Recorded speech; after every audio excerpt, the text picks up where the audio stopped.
থাম দেখেই অলরেডি আপনারা বুঝে গিয়েছেন যে কি নাটকের এক্সপ্লেইন করতে চলেছি আজ। তো আর ভূমিকা না করে চলুন শুরু করা যাক। ইনি হচ্ছেন শিমুল। নাটকের শুরুতেই সে এক ছোট ভাইয়ের সাথে কথা বলতে বলতে ঠাটিয়ে মেরে দেয় একটা চর। তারপর 1,000 টাকার একটা নোট হাতে ধরিয়ে দিয়ে ছোট ভাইকে বুঝবাজ করে দেয়।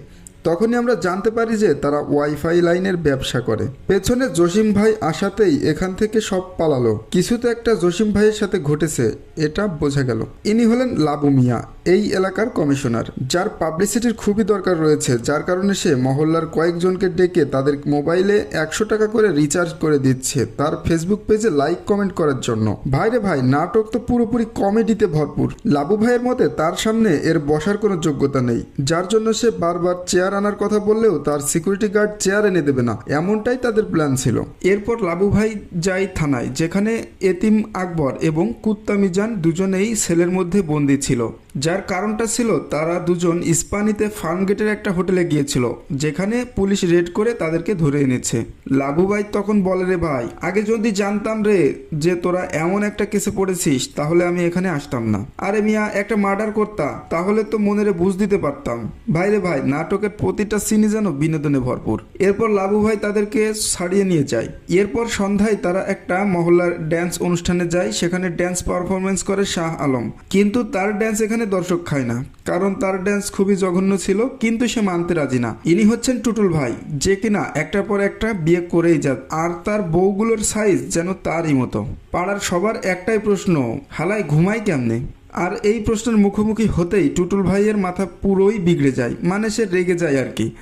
এখানে বসে 3 বন্ধু আড্ডা মারছিল, তখনই ভাইয়ের ফোনে একটা কল আসে আর সে এখান থেকে তাড়াহুড়ো করে বেরিয়ে যায়। সেটা দেখে তার বন্ধুরাও পেছন পেছন গেলে আমরা জানতে পারি যে তিনি দৌড়ে এসেছেন শিমুলের গলা চেপে ধরতে, কারণ শিমুল নাকি তার বউকে খেয়ে দিয়েছে।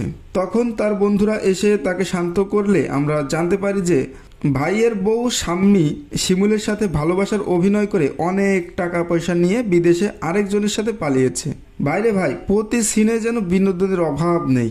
এত বিস্তারিত বলছি না, বিস্তারিত বলতে গেলে ভিডিও অনেক লং হয়ে যাবে। যাই হোক, এখানে তারা সবাই বিষয়টাকে অ্যাডজাস্ট করে নেয় আর ভাই ভাই মিলে যায়। এদিকে ঘটক এসেছে লাবু ভাইয়ের কাছে, যাকে কোনো মেয়েই পছন্দ করে না, যার কারণে লাবু ভাইয়ের এখনো পর্যন্ত বিয়েটাই করা হয়নি। ঘটক সাহেব এখন একটা সম্বন্ধ নিয়ে এসেছে যে মেয়েটির নাকি 2টা বাচ্চা আছে, কিন্তু লাবু ভাই অবিবাহিত লোক, সে কিভাবে 2 বাচ্চার মাকে বিয়ে করে? তখন ঘটক তাকে অপশন বি দেখায়। মেয়েটা আগে কখনো বিয়ে করেনি, এমনকি সে প্রেম পর্যন্ত করেনি, কিন্তু তার একটা শারীরিক সমস্যা রয়েছে, সেটা হচ্ছে মেয়েটি রাতকানা।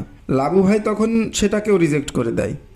এর মধ্যে এখানে টুটুল ভাই এসে হাজির। সে কিনা লাবু ভাইকে বিবাহ বার্ষিকীর দাওয়াত দিতে এসেছে, কিন্তু লাবু ভাই অলরেডি গত মাসেই তার বিবাহ বার্ষিকীর একটা দাওয়াত খেয়েছে। তখন আমরা জানতে পারি যে তার 3 বউয়ের বিবাহ বার্ষিকী একের পর এক চলতেই আছে। লাবু ভাই তখন তার ভাবিদেরকে বলে তার জন্য একটা মেয়ে দেখতে, যেখানে এই মোটু একের পর এক বিয়ে করেই চলেছে, সেখানে লাবু ভাই নাকি একটাও বিয়ে করতে পারেনি। তারা এখান থেকে চলে যাওয়ার পর ঘটক এখানে এসে বলে সবই ঠিক আছে, কিন্তু একটা জিনিস বুঝতে পারলাম না ভাই, সে 3টা বউ নিয়ে ঘুমায় কেমনে? ভাইরে ভাই, এই মহল্লার যেন সবারই একটাই প্রশ্ন, সেটা হচ্ছে টুটুল ভাই 3টা বউ নিয়ে ঘুমায় কেমনে? এরপর গোবর থেকে যেন একটা পদ্ম ফুল বের হলো। শাহ আলম আর আনোয়ার ভাই ব্যাটারি গলির একটা রাস্তায় বসে আড্ডা মারছিল, তখনই তাদের সামনে দিয়ে এই পদ্মফুল হেঁটে যাচ্ছিল।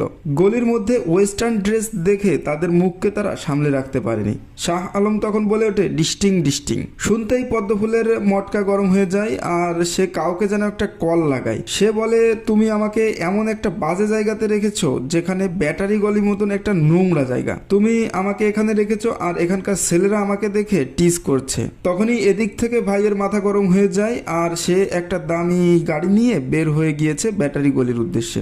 এরপর ব্যাটারি গলিতে এসে সে ডাইরেক্ট মেশিন নিয়ে ঢুকে পড়ে আর শাহ আলম আর আনোয়ারকে ঠাটিয়ে থাপ্পড় মারতে থাকে।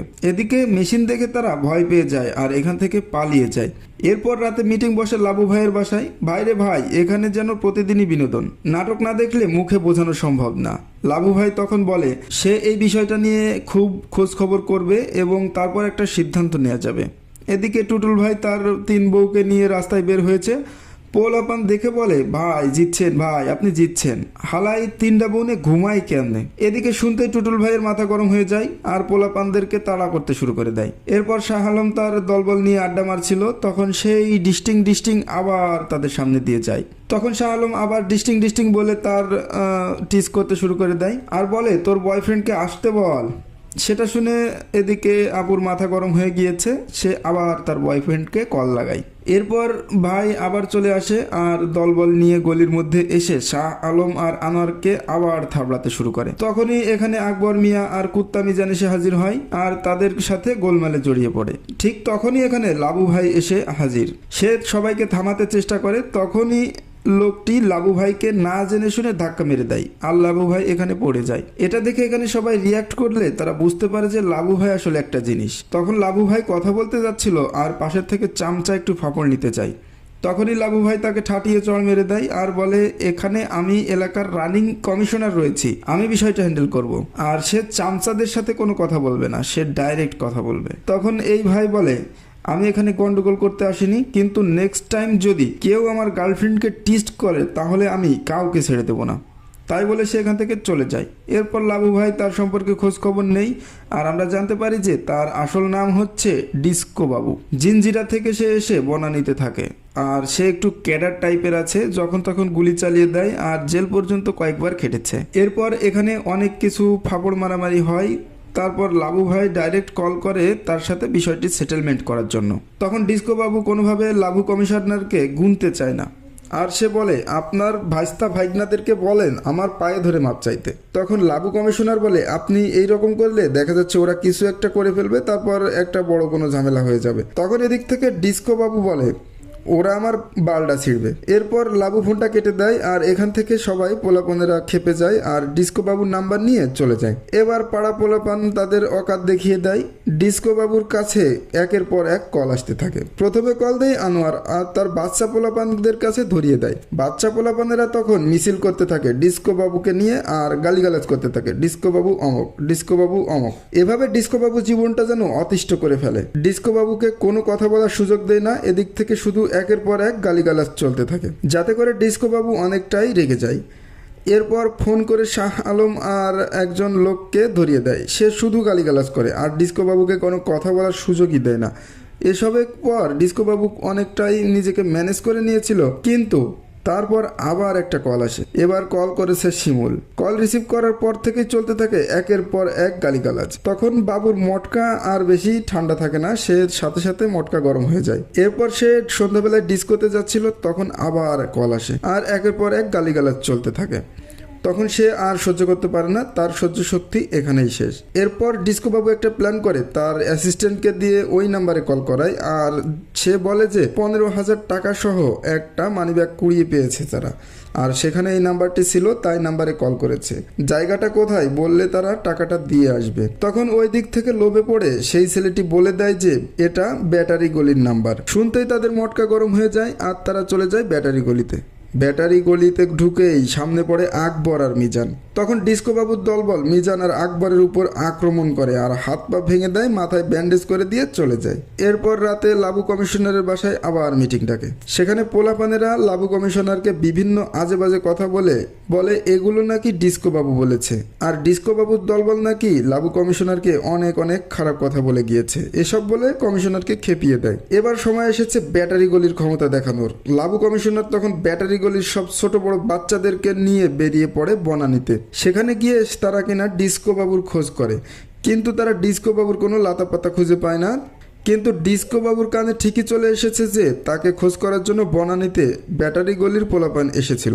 এরপর মহল্লার সব লোক তাদেরকে নিয়ে হাসি ঠাট্টা করতে থাকে যে তারা দলবল নিয়ে গিয়েছে, কিন্তু ডিস্কো বাবুর কিছুই ছিলতে পারেনি। ব্যাটারি গলির সবাই কিছু পারুক আর না পারুক বাতেলা খুবই দিতে পারতো। একজন আরেকজনের সাথে বাতেলা মারতে থাকে যে এ করতাম সে করতাম, তাকে পেলে মেরেই ফেলতাম, এই সব আর কি। লাবু কমিশনারের কাছে এসেছে টুটুল ভাই পোলাপানের নামে কমপ্লেইন করার জন্য। যে পোলাপান তাকে দেখলেই শুধু বলে আপনি জিতছেন ভাই, আপনি জিতছেন। তখন লাবু একে তো টেনশনের ভেতরে ছিল, এসব কথা শোনাতে সে হাসি ঠাট্টা করতে শুরু করে। তখন টুটুল ভাই এখানে রেগে যায় আর লাবু কমিশনারকে বকাবকি করতে থাকে। তখনই এখানে ডিস্কো রাজু আর তার দলবল নিয়ে হাজির হয়ে যায়। এটা দেখে টুটুল ভাই মনে করে যে লাবু কমিশনার তাকে মারার জন্য দলবল নিয়ে এসেছে। সে তখন ভাবনায় পড়ে যায়। তখন তারা এখানে সবাই যুদ্ধের মতো একটা প্রস্তুতি নেয়। এদিক থেকে আমরা দেখতে পারি ব্যাটারি গলির অলিগলি থেকে একের পর এক পোলাপন বের হতে শুরু করেছে, হকি, রামদা, এমনকি বড় সড়ো সব অস্ত্র নিয়ে। এদিক থেকে কাকারা এসেছে অস্ত্র নিয়ে।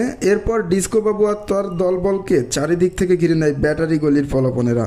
এদিকে যেন আমোদ ফুর্তি লেগে গিয়েছে। বাচ্চারা সব স্টেজে বসার মতো করে বসে গিয়েছে মজা দেখবে বলে। ফ্ল্যাট থেকে বৌদিরা উকি মারছে, বাচ্চারা দেখছে কি হয়। এদিকে একটা বাচ্চা বেলুন ফোলায় আর সেটা ফেটে গেলে সবাই ভাবে যে ডিস্কো বাবু হয়তো গুলি করেছে। তখন লাবু কমিশনারের নেতৃত্বে সবাই আক্রমণ করে আর ডিস্কো বাবুর পোলাপানের উপর ঝাঁপিয়ে পড়ে। এখানে সবাই ভাবছিল যে অনেক বেশি মারামারি হবে আর রক্তপাত, খুন খারাপি হয়ে যাবে, কিন্তু ভাইরে ভাই কিছুই হয় না। দেখা যায় যে অবশেষে তারা একে অপরের কাপড় ছিঁড়ছে। তারা তাদের অকাত এখানেই দেখিয়ে দেয় আর তাদের ক্ষমতা কতটুকু একজন আরেকজনের উপর কাপড় ছিঁড়ে দেখিয়ে দেয়। খবর চলে যায় থানায় আর সেখান থেকে একদল পুলিশ এসে তাদেরকে ধরে নিয়ে যায়। কমিশনার আর তার দলবল একদিকে আর ডিস্কো বাবু আর একদিকে, সবাই থানার ভেতরে। টুটুল ভাইয়ের বউরা এসে টুটুল ভাইকে ছাড়িয়ে নিয়ে যায়, কারণ টুটুল ভাই তো আসলে শান্তিপ্রিয় শান্ত মানুষ, বিয়ে করা ছাড়া সে কোনো অপরাধ করে না। এর মধ্যে ঘটক ছিল নিরপেক্ষ, তাই ঘটকের পাছায় লাথি মেরে পুলিশ ভেতরে ঢুকিয়ে দেয়। জেলে ঢোকার পর একমাত্র ঘটকের কাপড়টাই অক্ষত ছিল,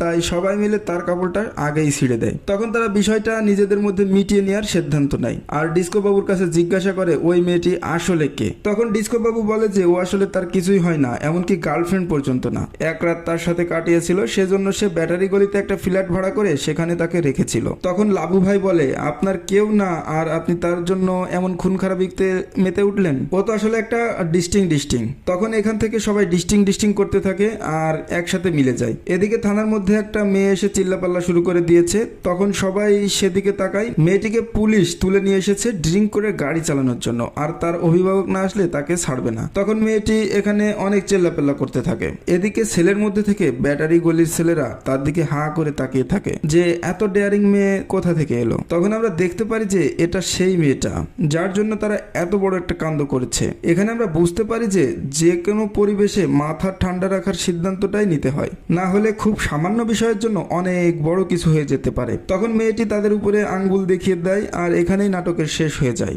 এখানে সকল অভিনেতার অভিনয় অসাম ছিল। নাটকটা না দেখলে আসলে মিস করবেন। তো নাটকটা দেখার আমন্ত্রণ জানিয়ে আজকের ভিডিও এখানেই শেষ করছি।